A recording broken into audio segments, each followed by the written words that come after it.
ನಮಸ್ಕಾರ ಸ್ನೇಹಿತರೆ, ಪೈಲೂರ್ ಯೂಟ್ಯೂಬ್ ಚಾನಲ್ಗೆ ಸ್ವಾಗತ.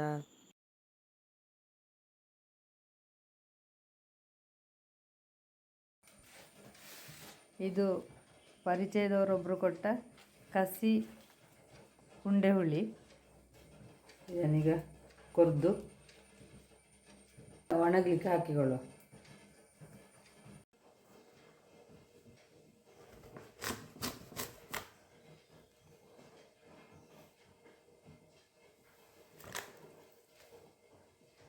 ಇಲ್ಲಿ ಮೇಣ ಇರ್ತದೆ, ಇದನ್ನೀಗ ಕಟ್ ಮಾಡಿ ನೀರಿಗೆ ಹಾಕಿಕೊಳ್ತಾ ಇದ್ದೇನೆ.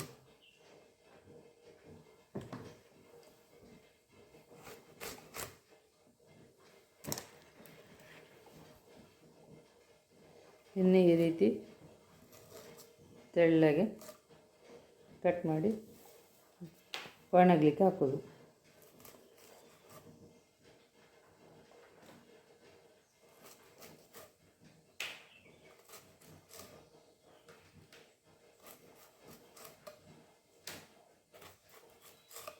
ನೋಡಿ,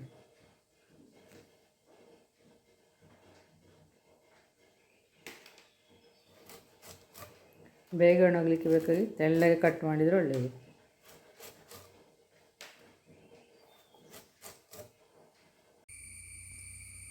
ನಾವು 2 ಗೆರಸೆಯಲ್ಲಿ ಮತ್ತು ಅಡಿಕೆ ಮರದ ಹಾಳೆ ಪ್ಲೇಟಲ್ಲಿ ಇದನ್ನೆಲ್ಲ ಕಟ್ ಮಾಡಿ ಹಾಕಿದ್ದು. ಬಿಸಿಲು ಚೆನ್ನಾಗಿದ್ದ ಕಾರಣ ಒಣಗಲಿಕ್ಕೆ ಸುಲಭ ಆಯಿತು. ಕಸಿ ಉಂಡೆ ಹುಳಿ ಆದ ಕಾರಣವೇನೋ ಈ ಸಮಯದಲ್ಲಿ ಅದು ಬೆಳೆದು ಸಿಕ್ಕಿದ್ದು.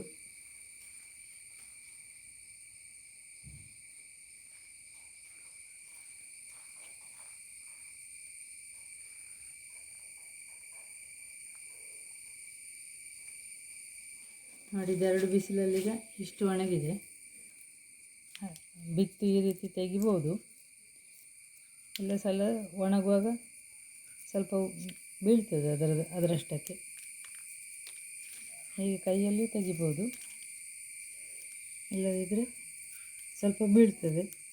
ಹಾಗಂತೇಳಿ ಒಂದೊಂದು ಉಳಿದ್ರೂ ದೊಡ್ಡ ಎಂತ ಆಗೋದಿಲ್ಲ. ಹುಡಿ ಮಾಡುವಾಗ ಅಥವಾ ಹುಡಿಯಲ್ಲಿ ಏನೂ ತೊಂದರೆ ಆಗೋದಿಲ್ಲ.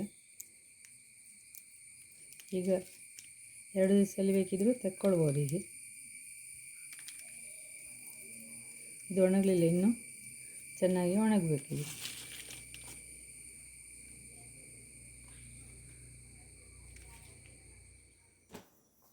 ನೋಡಿ, ಇದಿಷ್ಟು ಒಣಗಿದೆ. ನೋಡಿ, ಮಳೆ ಮೋಡ ಈ ಥರ ಎಲ್ಲ ಇದ್ದ ಕಾರಣ ಪೂರ್ತಿ ಒಣಗಲಿಲ್ಲ. ಸ್ವಲ್ಪ ಸ್ವಲ್ಪ ಬೀಜ ಅದರಷ್ಟಕ್ಕೆ ಕೆಳಗೆ ಬೀಳ್ತದೆ. ನೋಡಿ, ಇದೀಗ ಚೆನ್ನಾಗಿ ಒಣಗಿದೆ. ಕೆಲವು ಬೀಜಗಳೆಲ್ಲ ಕೆಳಗೆ ಬಿದ್ದುಕೊಂಡಿದೆ.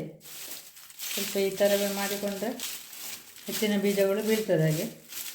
ಹಾಗೆ ಒಂದೊಂದು ಇದ್ರೆ ಅಂಥ ದೊಡ್ಡ ಸಮಸ್ಯೆ ಆಗೋದಿಲ್ಲ. ಈಗ ಇದನ್ನು ಪುಡಿ ಮಾಡುವ ಮಿಕ್ಸಿ ಜಾರಿಗೆ ಹಾಕಿಕೊಳ್ತಾ ಇದ್ದೇನೆ.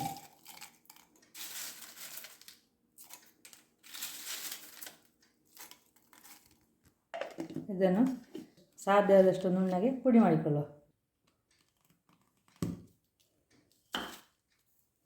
ನೋಡಿ, ಇದು ನುಣ್ಣಗೆ ಪುಡಿಯಾಗಿದೆ. ಈಗ ಇದನ್ನು ಒಂದು ಹೀಗೆ ಬಟರ್ ಶೀಟಿನ ಮೇಲೆ ಹಾಕಿಕೊಳ್ತಾ ಇದ್ದೇನೆ. ಹೀಗೆ ಇದೆಲ್ಲವನ್ನು ಅದೇ ರೀತಿ ಪುಡಿ ಮಾಡಿಕೊಳ್ತಾ ಇದ್ದೇನೆ. ಮಿಕ್ಸಿ ಜಾರ್ ಡ್ರೈ ಆಗಿರಲಿ, ಯಾವ ಕಾರಣಕ್ಕೂ ಒದ್ದೆ ಇರೋದು ಬೇಡ.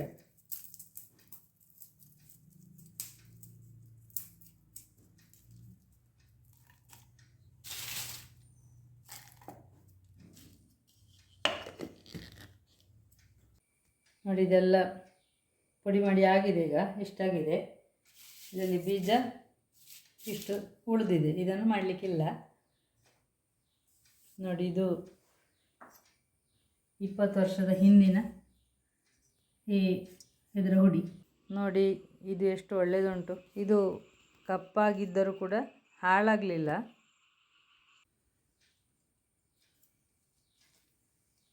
ಇದೀಗ ಇವತ್ತು ಹುಡಿ ಮಾಡಿಟ್ಟುಕೊಳ್ಳೋದು.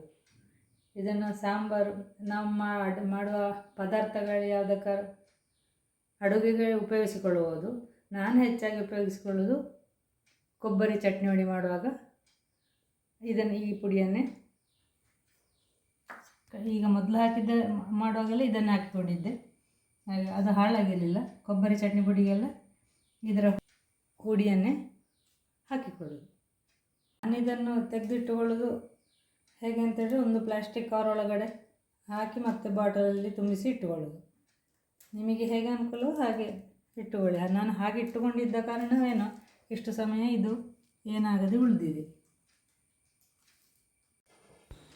ವಿಡಿಯೋ ನೋಡಿದ್ದಕ್ಕಾಗಿ ಧನ್ಯವಾದಗಳು.